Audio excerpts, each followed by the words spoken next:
नमस्कार, माझं नाव संकर्षण कराडे. मी मराठवाड्यातला आहे, परभणीचा आहे आणि हा व्हिडिओ मी अत्यंत काळजीने, जबाबदारीने आणि तळमळीने करतो आहे.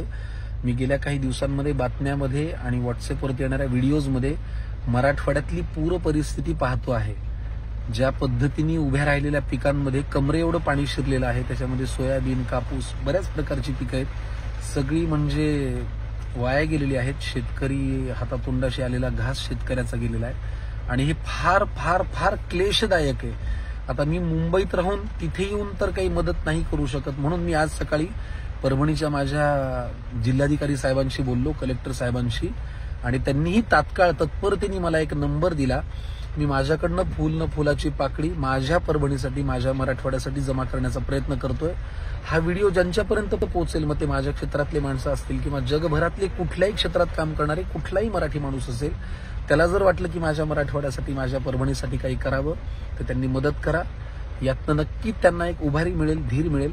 आणि राहिला प्रश्न सगळ्यात शेवटी, व्हिडिओच्या शेवटी, शेतकऱ्यांसाठी माझी तुम्हाला कळकळीची हात जोडून विनंती आहे, तुम्ही संयम सोडू नका. हे म्हणणं सोपं आहे, पण लेकरासारखं वाढवलेलं पीक जेव्हा निस्तनाभूत होतं तेव्हा त्याचं काय वाटू शकतं याची मला कल्पना आहे. तुम्ही थोडा संयम ठेवा.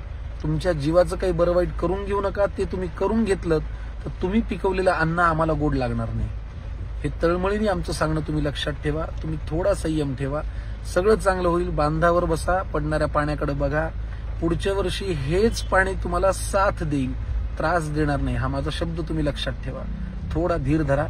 आणि ज्यांच्यापर्यंत हा व्हिडिओ पोहोचेल त्यांनी खाली कलेक्टर साहेबांनी जबाबदारीने दिलेल्या या नंबरवरती, अकाउंट नंबरवरती तुमची मदत पाठवा. मी माझ्याकडनं थोडी पाठवतोय. माझा मराठवाडा, माझी परभणी, माझी तळमळ आहे. सगळं छान होईल, काही काळजी करू नका. आम्ही आहोत तुमच्या पाठीशी. जगात जर्मनी, भारतात परभणी.